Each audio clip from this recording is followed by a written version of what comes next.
DEI is this postmodern ideology that requires people to view everything they come across through these identity-based lenses, whether it's race or gender or anything else, divide up the world into oppressor and oppressed classes, have hierarchies of privilege, which sometimes overlap into these intersectional dynamics. It's what we would have thought would have been in a sociology lab from the 60s or something, but it's come back with a vengeance.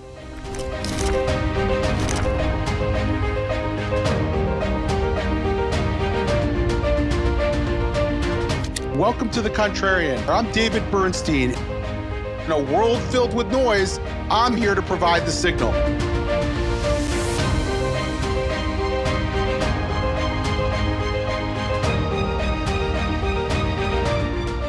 I'm pleased to have with us today Ilya Shapiro on this podcast of The Contrarian. Ilya, thanks for being with us. Good to be with you. I'm honored. I wanted to start, though, with the article that you had written for Barry Weiss's Free Press. I thought it was really, to this day, the best thing I've read about the tensions between free speech and equal protection. And you made I think a critical distinction between speech and conduct. Can you explain that? Well, speech and conduct is the first distinction to make, and it's an important one. We're learning more and more about that with the blockades of access to airports and other things in New York and other places, in addition to the campus problems that were the focus of my article. But there's two other buckets that we'll get to as well, which is speech that's not protected, and then speech that can be regulated and subject to various time, place, and manner restrictions. So let's take that in order. You do not have a First Amendment right to commit crimes. So whether that is assaulting someone, whether that's urinating on a building that hosts an organization you don't like, whether that's blocking traffic to disturb the peace. Lots of different crimes are out there, and you do not have a defense that you're doing it for expressive reasons, be it political, be it artistic, or otherwise. So when buildings are vandalized, or when posters of the Israeli hostages are torn down from private property or from campuses, there are rules against this. That's vandalism. When people crowd around other people and menace them and intimidate them, that can be assault. Assault does not require you to touch someone. They can just be a reasonable apprehension of fear for their safety.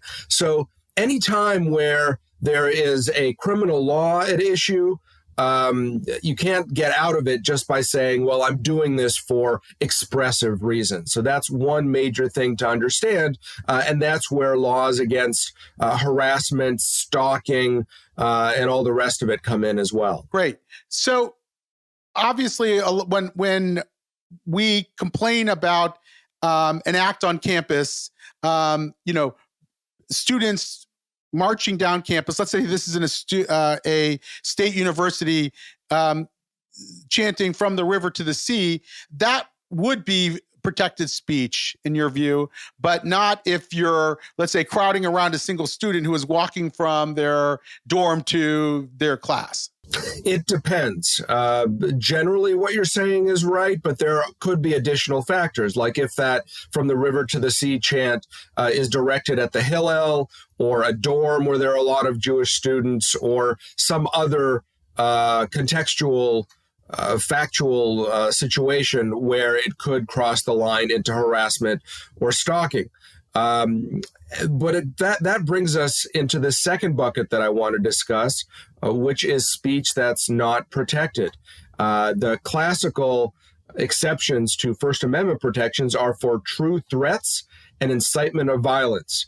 So there was in November, I believe, a student at Cornell who was posting all sorts of death and rape threats online directed against specific people and organizations, and he was arrested for that. And that's proper, as long as there's a standard that the Supreme Court has set out about what constitutes a true threat, but that is not protected. Similarly, incitement of violence. There's a high bar for that under a Supreme Court case known as Brandenburg. There has to be an imminent threat of direct violence. So not just generally chanting from the river to the sea, but if you have some sort of rally or parade and a speaker says, and therefore any Jew you see today, punch them, that can be incitement to violence. So those are the kinds of exceptions. There's other exceptions that aren't relevant, child pornography or certain other things, but there are certain types of speech, not conduct. Here we're definitely talking speech that's not protected because it's so close to violence. So a lot of universities have harassment codes of their own, that even state universities have harassment codes where they might even forbid all kinds of what you could call microaggressions, right? So you're not allowed to say certain things that might be deemed a microaggression. Is the university violating the First Amendment when it does that? Well, not all universities are subject to the First Amendment. Private schools can adopt whatever policies they want, and students can choose to attend or not. A lot of private universities, and certainly the ones that have been in the news, the so-called elite ones, the Ivy League or MIT, the presidents who were testifying at that hearing in December, they've adopted protection of speech and expression policies that basically mirror the First Amendment. They don't have to, but there can be a breach of contract action against them if they violate your speech rights, not because they're bound by the First Amendment, but because they've adopted this broad policy. And as you mentioned, equal protection. If they're protecting some speech, but not other speech, that could be, in addition to just violating the policy, that could be an equal protection issue, treating people in similar situations differently based on other characteristics. And that gets to the third bucket of issues that have come up, especially on campus, and that's time, place, and manner regulation. So even core political speech, undisputably protected, even that can be regulated or restricted. So I can't go into your neighborhood at 2 a.m. and with a bullhorn tell you exactly what I think about Joe Biden and Donald Trump. That's disturbing the peace. There are rules and regulations about that. And so all of these schools have rules about if a student organization reserves a room to have an event, or if they've booked a space to have a rally or a speaker or what have you. If someone disrupts that, that's not just free speech to counter free speech. That's violating the rules, the time, place, and manner restriction. Or for that matter, if protests disrupt a class or some other university program, that's against the rules. You don't have a First Amendment or a free speech defense to that, because universities, like other organizations, can set rules of how their property is to be used. And again, as long as they're treating student organizations or all students, professors equally and enforcing those rules, there's no problem with that. But of course, they haven't been treating them equally. You mentioned microaggressions. And indeed, on October 6th, a lot of the same people who would want you persecuted and investigated and disciplined for using the wrong pronouns, all of a sudden on October 8th are okay with chants to kill the Jews. There's something wrong with that. Again, not from a First Amendment perspective, but as you said, from an equal protection perspective. And so when these university presidents, in trying to defend themselves, says, well, we've just been so broadly protective of speech, and sometimes that includes uncomfortable or hate speech. Well, yes, as a matter of constitutional law, that's correct, but it's kind of rich. That's not the way the universities have been applying their policies. And the lesson to draw from that isn't that, therefore we need to impose speech codes and make sure that Jew hatred is speaking that is just as prohibited as microaggressions or misgendering someone or what have you. No, Liz McGill, the president of Penn who resigned, tried to do that when she was trying to save her job. And that's not the lesson to take from this. The lesson to take is to set your rules, enforce them evenly, and protect speech otherwise. It's really not rocket science. Neither the law nor the policies as written at these schools are very complicated. But it takes some moral courage. And as we've seen, university leaders, there's been a failure of that. There's been a corruption a moral corruption, in addition to the academic corruption that we've seen with plagiarism and data falsification and these other scandals that are all of a sudden erupting in higher ed. Before we go on, because I want to go into this sort of tension between equal protection and free speech, but before we do that, I just want to make sure I understand this. So if a state university, Ohio State, University of Michigan, decides to have a microaggression policy, I imagine both schools do, and they're restricting all sorts of speech, how is that not a violation of the First Amendment? We're not talking about a Harvard here. That is a violation of the First Amendment. You can't say that you can't express views that offend someone or make them feel uncomfortable. That is not the First Amendment standard. Hate speech, offensive speech, the vilest speech is protected by the Constitution, including shouting racial epithets in front of a crowd. Again, there's a high bar for incitement of violence or making a true threat of violence or death or what have you against someone. If you don't meet that standard, then hate speech, so-called hate speech, is protected. So you're right. You can't have these narrower standards. But most of the discussion, at least since the Claudine Gay affair at Harvard and otherwise, has been about private schools and how they're going to rejigger supposedly their speech codes or include anti-Semitism in one of the protected classes. So I'm a free speecher, and I want that to become the standard in universities or private universities. I want them to move in that direction, and obviously I want them to apply their standards equally to Jews, to other minorities, and the like. So I want them to opt for institutional neutrality and the rest. But many aren't there. Many have these restrictive speech codes, and they're not applying them equally. And that puts us in a very uncomfortable bind. Do I, as a Jewish free speaker who's concerned about anti-Semitism, do I push for them to just adopt a free speech policy, or do I demand in the meantime? And some would argue, even people who agree with us, by the way, about free speech would argue, look, if you force them to apply their equal protection, if their harassment codes to everyone and to Jews equally, that will expose the contradiction at the heart of it. And then they'll, on their own, opt for free speech because they don't want to offer those protections to Jews and to anti-Semitism. What is your take on that? I mean, should I just ignore all the equal protection issues and just be a free speecher, or should I also demand that they practice equal protection? Well, in the educational context, you're not limited to either the First Amendment or the 14th Amendment Equal Protection Clause. There's also Title VI. That is, schools that receive federal funding, not just public state schools, but most schools in the country, with the small exception of places like Hillsdale, receive grants for scientific research, for student loans. That's a big one. And so they're subject to a bunch of regulatory strings federally. That includes everything from maintaining accounting standards to make sure there's not waste and fraud, to anti-discrimination rules, to making sure that there's equal access to educational opportunities.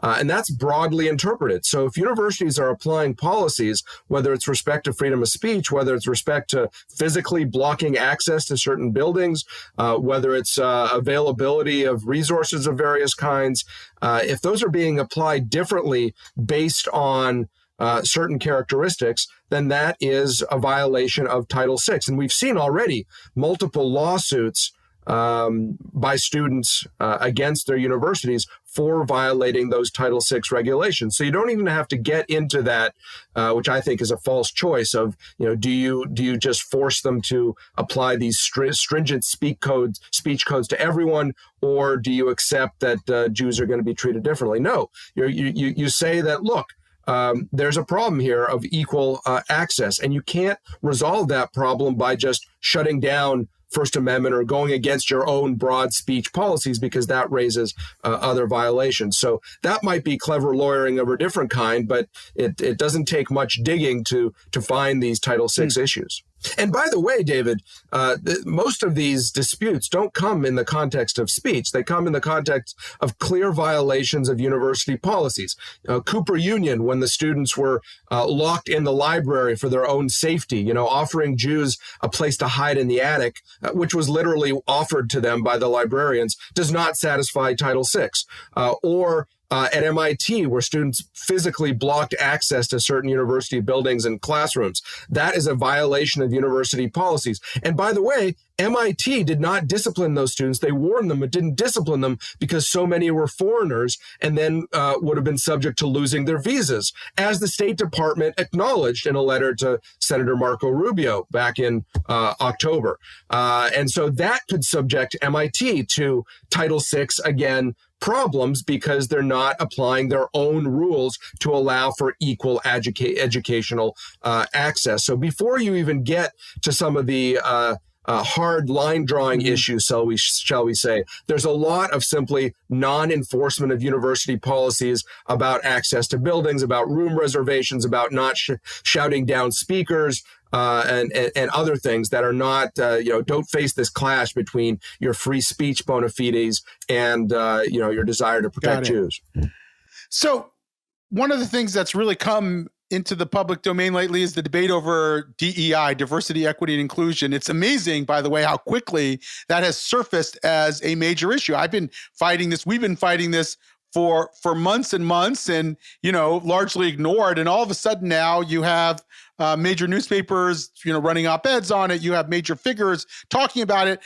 We did some polling. The Jewish Institute for Liberal Values did some polling in August of 2022 about certain concepts, anti-racism, critical race theory, DEI. And DEI and anti-racism were both very popular across the board, but CRT had been negatively branded. So, and I would imagine today, if you did that same poll, DEI has taken a really big hit just in the last month, really. Now, one of the things that's come up, and people who say that if that when Ron DeSantis and other governors, and there's now been several governors, and even including some state legislatures, that ban DEI, that they're violating academic freedom by doing so. Do you disagree with that? I do. And in fact, right around a year ago, I proposed model legislation for state legislatures that, at least with respect to public institutions, higher ed institutions, that they should abolish their DEI structures, along with, there's a 4-prong model legislation that I developed alongside my colleague Chris Rufo, who's involved with some other controversies, of course, and Matt Bienberg of the Goldwater Institute. And we proposed 4 things. So abolish the DEI structures, that's the major thing. Get rid of diversity statements or any other ideological litmus tests for admission or hiring. Get rid of identity-based hiring or admissions, and mandatory diversity training, which has not been shown to increase feelings of belonging or whatever it's intended to do. And none of that gets into what professors say in the classroom or students. None of that gets to which courses are taught, what's in a syllabus, what majors are there, what departments, those are all separate issues. What I've been focused on is indeed, as you say, these DEI structures, which are not teaching structures. These are staffs that have exploded in the last decade. Non-teaching staffs now dwarf the number of faculty. It's very different than when I was in law school 20 years ago or college 25 years ago. And they indoctrinate and inculcate this illiberal ideology, not just of anti-discrimination or compliance with federal and state civil rights laws. No, what we propose doesn't touch any of that, those lawyers and support staff to make sure there's compliance with civil rights laws. No, DEI is this postmodern ideology that requires people to view everything they come across through these identity-based lenses, whether it's race or gender or anything else, divide up the world into oppressor and oppressed classes, have hierarchies of privilege, which sometimes overlap into these intersectional dynamics. It's all very, what we would have thought would have been in a sociology lab from the 60s or something, but it's come back with a vengeance. And you have this, whether in the context of freshman orientation or throughout the year, these resegregated programs that on their own terms fail. That is, they by campus surveys, they make students feel less welcome and less included, and race relations are worse off as the number of these DEI officials have grown. So, this gets us back to, what is the purpose of all of this? And the reason why DEI is popular when it's polled, or at least when it was, a year or two ago, is because the words themselves are innocuous or even good, well-meaning. Diversity. Who could be against bringing together people of different backgrounds and viewpoints and experiences and expertise? That only enriches the educational experience or decision-making or what have you. Equity, fairness. Who's against being fair to people? Or the centuries-old conception in Anglo-American law of courts of equity that exercise the rules to make a just world. What's wrong with that? Inclusion. Who wouldn't want to feel welcome at their institution of education or employment or what have you? The problem is, in a very Orwellian dynamic, what the actual DEI structures do, these professional diversicrats, as I put it, is the opposite of DEI. They prevent intellectual diversity. They oppose equal opportunity. That's racist. You have to have equal outcomes. And they exclude anyone who would deviate from a rather radical orthodoxy. They are counterproductive to the university's basic mission of civil discourse, open inquiry, and indeed subvert the classical liberal values of higher education, or of any classical liberal society for that matter: free speech, academic freedom, equal protection, due process. All of these things have to fall by the wayside because they violate these nebulous conceptions of equity. And that's the dynamic that has been exposed since October 7th. And you see it, the tip of the iceberg with Bill Ackman, Sure. Billionaire donor to Harvard, who wrote this big essay a few weeks ago saying how the scales have basically fallen from his eyes since October 7th about these nefarious structures. He's one of many, as people are paying attention to this crisis in higher ed and seeing that DEI isn't just holding hands and singing Kumbaya, but instead it's this toxin that is really harming the whole higher ed project and beyond, and going into Sure. society writ large. David Brooks some time ago wrote a column saying that, look, I mean, DEI is not going to go away. It may go away, by the way, at the university level, at state university level in red states, where you can sort of legislate this, but there's a lot of blue states out there too. And there he's suggesting that we shift the model. He quotes Ibu Patel, who's an interfaith leader, Muslim interfaith leader, who said that we should move the model away from this sort of divisive form of DEI to a more cooperative form of DEI. Whether one even calls that DEI at all, I guess, is open for debate. Danielle Allen, who is a political philosopher at Harvard, wrote a piece in the Washington Post that talked about a 2018 DEI task force at Harvard. It was a 4-person task force. She was on it, and she writes that they were trying to get an inclusive, pluralistic form of DEI into Harvard that was respectful of viewpoint diversity and religious diversity as well, which is often excluded from the DEI framework. A lot of times they send that in a different direction. If you have a religious complaint, it's considered the chaplaincy service and not something that actually falls under the rubric of diversity at all, which is odd to say the least. And then what happened is, in the wake of George Floyd's death, the university went in a radical different direction, as we've seen in a lot of other places, and their entire inclusive, pluralistic DEI plan was shelved. I guess the question I'm asking, at the behest Right. of Claudine Gay, who then, as dean of the Faculty of Arts and Sciences, was known for putting in new structures and hiring a whole bunch of new diversicrats to do all of that. Yeah, you're absolutely right about And this. I actually had read somewhere, I believe this is true, that Danielle Allen was one of her chief competitors for the job as a president of Harvard. Who knows? Maybe Danielle will come back in that capacity down the line. But I'm wondering about whether you think universities could fashion an alternative, inclusive form of DEI. Well, I don't know what problem the solution of DEI is trying to solve? Is it that people are being actively discriminated against? We had civil rights laws about that. They should be enforced. There are complaints, for gender discrimination under Title IX, all of these things. Is it that the schools aren't recruiting enough from underprivileged high schools or places that don't send a lot of students to these highly selective schools? Well, that's a matter of kind of traditional affirmative action. You don't need a new DEI structure to do that. Is it that student organizations aren't funded that want to present different cultures?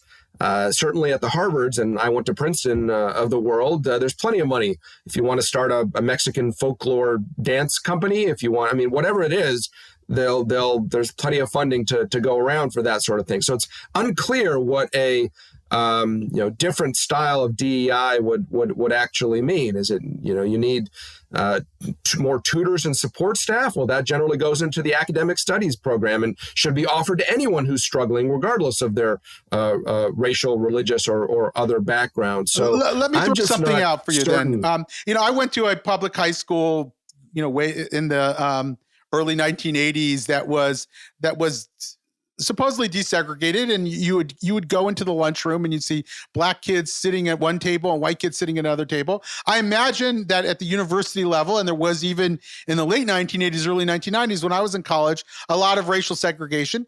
It seems to me, and by the way, you don't only have to look at this along racial lines. A university could come and say, listen, we want to see more integration. We want to see more cooperation. We want our universities to be places where different types of people come together, and we're going to structure certain opportunities to bring them together in ways that they might not otherwise come together. So we're going to have a program for the Black fraternity and the Jewish fraternity and the whatever fraternity to come together, if there's still fraternities at all by then. I'm wondering whether you think those are cis heteronormative discriminatory relics of the patriarchy, David. You can't have fraternities. Okay, so let's talk about like genderless fraternities and sororities, whatever we call them, right? But of different racial concentrations. And the like. Couldn't a university have a very different concept of sort of a cooperative enterprise where they're trying to create a certain kind of culture that sets the tone for civic society in America and down the line? Well, I'm not sure how they weren't doing that already. When I was in college, we had residential colleges, different universities organized differently, but there are intramural events, there are social mixers of various kinds. You talk about fraternities, there are Pan-Hellenic events of, fraternities, sororities, whatever, athletes from different teams. There are plenty of both social and civic engagement opportunities. I don't know what exactly is missing, but creating more programs explicitly labeled with identity categories, or even dorms that are de facto, if not de jure, segregated themselves. That's going in the wrong direction. That's going backwards. It's going into racial essentialism, which is part of the whole Ibram Kendi anti-racist. You have to be racist to end racism sort of frame of mind. Very Orwellian again. So I'm just not sure what a friendly or a non-toxic DEI would look like. Right. I'll just end it there. Yeah. There are a few firms out there that do corporate DEI. There's Chloe Valdery's Theory of Enchantment. There's Keith Foster's Inversity, and they're very explicitly about universalism and common humanity and so forth. Whether they're necessary or not in today's society or in today's corporate setting or in today's university is another question. And that's what you're raising, is that you just don't see it being necessary. It may. I just wonder if it'll help transition us. If we give an alternative, like I think a lot of universities will probably be reluctant to part ways with it. It'll feel like that they're giving up on diversity writ large, and whether we should help them foster something. That's about recruitment. And it's about making sure organizations aren't discriminating. And a lot of this will depend on how these schools react to the Supreme Court's opinion last summer ending race-based admissions policies. Because a lot of the problems we've seen on campus are a result of mismatch. That is, people getting in because of identity categories and then ending up struggling academically and then being resentful and thinking that there is structural racism or other discrimination in the school when it's simply a mismatch of abilities. And, universities kind of teach to the median student. And if there's a disproportionate number of a particular group, ethnic, racial, or otherwise, that are in the lower quartiles, that is odd. And certainly you can understand the dynamic of why that would be problematic. So hopefully, as schools search for people like you, a diamond in the rough of some public school of not the elite prep schools of the kind that Claudine Gay and other privileged families send their kids to, then they'll draw in people of lots of diverse kinds of backgrounds. But you do that at the front end. You don't do it by accentuating, somehow promoting unity by accentuating difference. It seems very contradictory to me. But I'm just a simple constitutional so lawyer. I'm going to continue to take you out of your constitutional law comfort zone here. It seems to me that we have a golden opportunity to try to change the university. I mean, there's finally maybe a critical mass of people who are interested in it. You hear a lot about trustees. Even the University of Michigan, by the way, which has a DEI department reportedly of that's a $30 million department. I think has hundreds of DEI officers. Its trustees came out with a statement. Imagine spending all that money for scholarships for underprivileged kids. Sick. It's absolutely crazy. So University of Michigan I think its board of trustees came out with a statement that that they were going to be, from here on out, free speechers and dedicated to academic freedom and the like. And struck by that for a number of reasons. One is obviously, how do you do that if you have a $30 million DEI juggernaut operating in the university? But I'm also looking at the academic programs in these places. They have these well-entrenched ethnic studies programs and humanities departments that have had decades to sort of DEI everybody who's a heterodox thinker out of their departments. And how hard that's going to be to change the academic culture that produces the Claudine Gays and the other university presidents who came before Congress. How do we change that? How do we get the humanities back to some a heterodox state where multiple viewpoints can be discussed openly? That's a slightly different issue than what we've been dealing with. We've been dealing with the non-teaching side of things, the bureaucratic structure. And indeed, that's perhaps one of the most striking developments in higher ed in the last, especially decade, but really it started before that, the growth of the bureaucracy, far outpacing the growth in faculty or students. But on the teaching side and on the academic side, you're right. There are these ethnic studies, and that especially has come up in public policy debates in California, that indoctrinate these illiberal theories of racial essentialism and all the rest of it. And that's why they foment anti-Semitism, because Jews are labeled as oppressors and Israel is a settler colonial state. And there's all of this theoretic mumbo jumbo going back to Frantz Fanon and even before then with Gramsci and the Germans and Austrians in the 30s and 40s. That anyway, there's this whole history that I go into in a book that I have coming out September 3rd, the day after Labor Day, Back to School, about the illiberal takeover of legal education. Not yet open, not yet available for presale. But anyway, it will take a lot of external pressure. Universities are echo chambers. The ratio of progressives to anyone else, even moderates, is off the charts. Let alone conservatives or libertarians.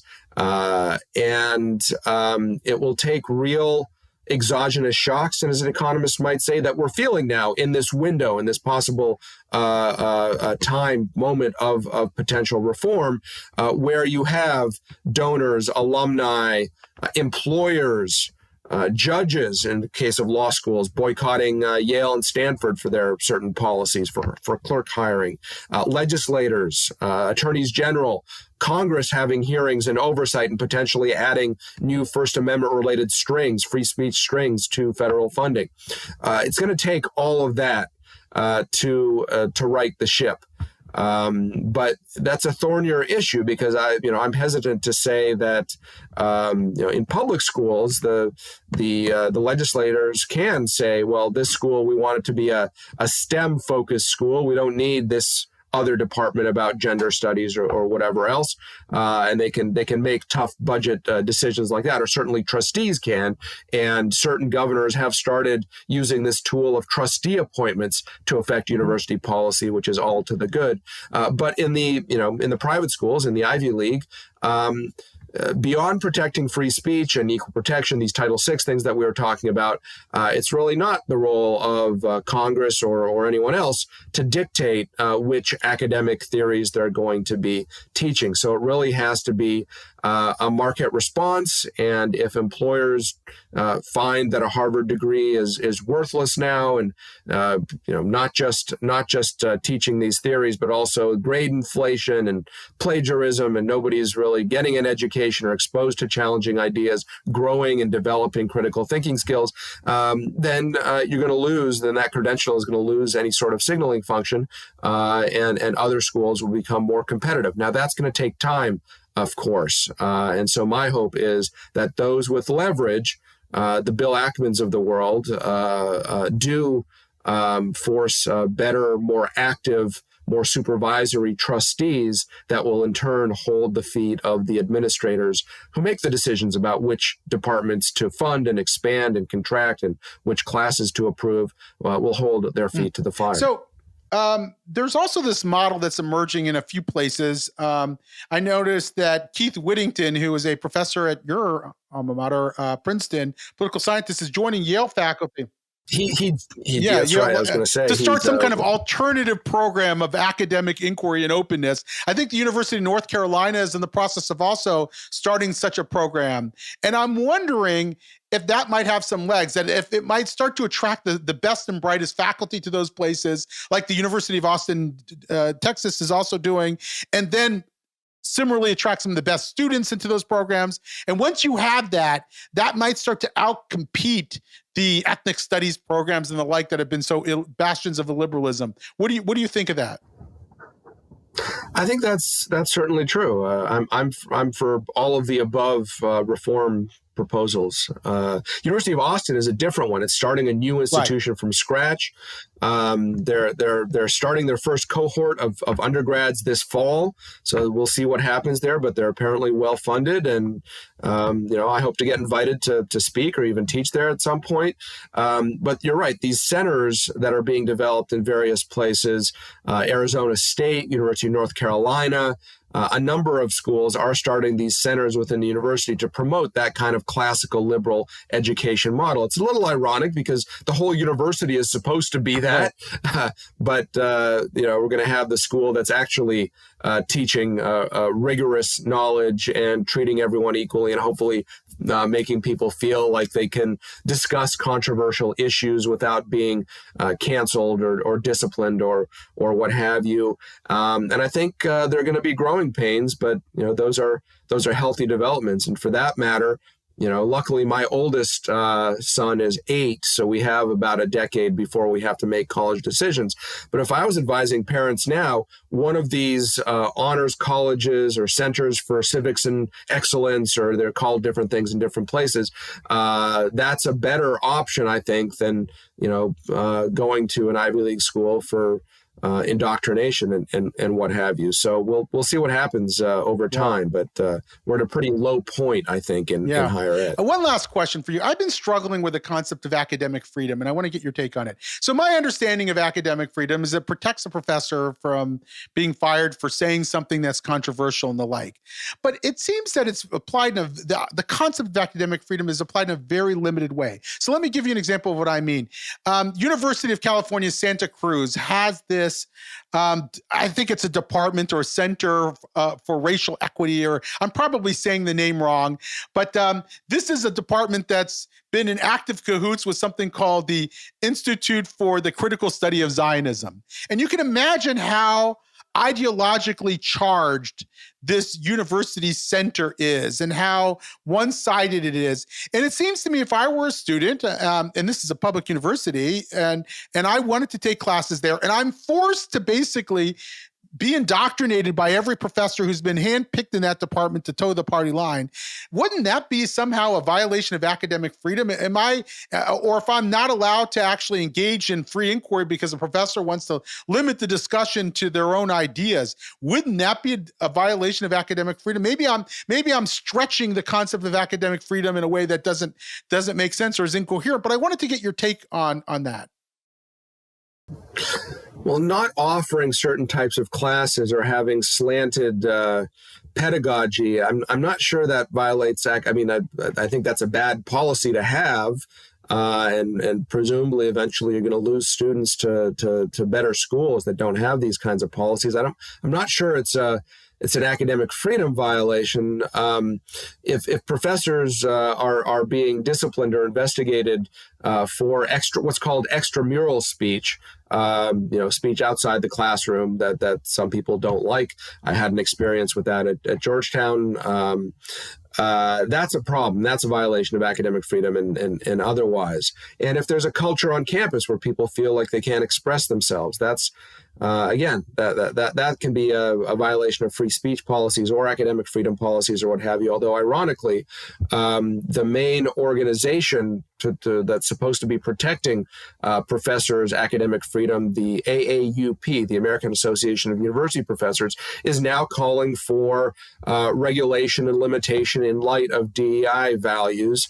I wrote a review of a book called "It's Not Free Speech: Race, Democracy, and the Future of Academic Freedom" by a couple of high-ups in the AAUP, Michael Berube and Jennifer Ruth, and it's remarkable. It's academics against academic freedom, essentially, and so even the institutional organs have been co-opted. But it's a difficult nut to crack, and ultimately, I think it's for state schools, I think there's should be an oversight function by the legislature, the Attorney General's office, the Department of Education as appropriate. For private schools, I think it's market forces that are going to change that. If parents are okay spending $100,000 a year to have this indoctrination for their kids, okay, well, they're happy with that product and they'll get what they're paid for. But I think that's not a sustainable model. So Ilya, lastly, what can you tell us about your upcoming book that's coming out on September 3rd? So it's called Lawless, the MISeducation of America's Future Leaders. And it focuses on law schools and legal education and how some of these toxic ideas that we've been discussing have migrated from faculty lounges or sociology seminars into even professional schools. And that's important because law students are the future leaders of the nation, of the gatekeepers of our political and legal institutions, our rule of law, our liberal democracy. I mean, this can't be overstated. And so if they're being taught that there is no objective truth, that the law is fundamentally illegitimate, that we have to reframe all these structures through the context of oppressor and oppressed classes, that equal protection is not equal, that's biased in and of itself, the Constitution is bad, then we're in deep trouble. The only thing possibly worse is what's going on in medical schools where there's literally life and death situations. So I trace using personal examples, as I said, what I experienced at Georgetown, using other examples of what's happened to professors and students, not just in terms of cancellation, but the chilling of speech, the various programs that are promulgated by these schools. Just recently was in the news that at University of Wisconsin Law School, students have to go through a reorientation to be indoctrinated into DEI at the start of their legal careers, and then see how that plays out in the legal profession in all sorts of ways. The corruption of the ABA, which is just another left-wing activist group at some point. It's not one of the fundamental pillars of our society, whose president became a Supreme Court Justice, Lewis Powell, 50 years ago, where law firm partners are fired for having unpopular clients. Lots of problems in our society. And this can be traced to the critical theory that's come back with a vengeance, the bureaucratization that we've discussed a little bit, and can only be pushed back on by having enforcement of classical liberal values and, as we discussed, these external shock from outside stakeholders. Yeah. So I just want to end on a certain note. When you were going through that controversy at Georgetown, I don't know, was it 2 years ago? I didn't know you at the time, and I instinctively defended you because it was clear to me that that you were just that you were engaging in speech, and you should be, even if it wasn't speech, you were, even if it was a speech that a remark that you wish you hadn't made at the time. It didn't, and I remember really being called out on my defense of that act of speech, and I was thinking about this because I later got to know you and heard you talk. If they had actually succeeded in shutting you down, not just from that university position, but succeeded in shutting you down, how much the public square would be deprived of that extremely important voice? And it's a constant reminder of how cancel culture can actually affect and shut down discourse. So I'm glad to have the opportunity to get to know you and to hear you talk and to hear you explain things, because I think you're one of the finest minds talking about these issues and a really clear thinker and a really clear talker. So thank you, Ilya, for being part of this discourse today, because your voice is more important than ever. Well, my pleasure, David. And just to be clear, I don't think they had the capacity to shut me down. They essentially tried. I was ultimately cleared on the technicality that I was not a Georgetown employee when I tweeted, and so not subject to the anti-discrimination and harassment policies. But in the 10-page report that I got from the diversity office, it made clear that if anyone is ever offended by something I say or write, that would get me back into this inquisition. And I could not do the job I was hired to do, to lead their Center for the Constitution, both teaching internally and externally, propagating ideas of originalism and otherwise under that condition. And so I resigned and have been using the platform I was given to shine a light on the rot in academia. I suppose the only way they would have shut me down is if I had acquiesced in the terms that they gave me. But it's not in my nature to shy away from controversy. So I would have gotten strung up sooner or later. And so I'm now at the Manhattan Institute, which is a great institution, think tank. And my career's gone in a slightly different direction than I was expecting. I've always been a free speech advocate and advocate for academic freedom and what have you, but wasn't expecting to be spending so much time on it. But of course, that is the nature of our public debate, and the crisis in higher ed is front and center in our public discourse. I'm glad you're part of it. Ilya, thank you very much. Take care. Thank you for tuning in to The Contrarian. If you enjoyed the show, be sure to give us a thumbs up and subscribe to our YouTube channel. Don't forget to rate our podcast on Apple and Spotify. Stay connected with us on social media for more updates. Until next time, keep challenging.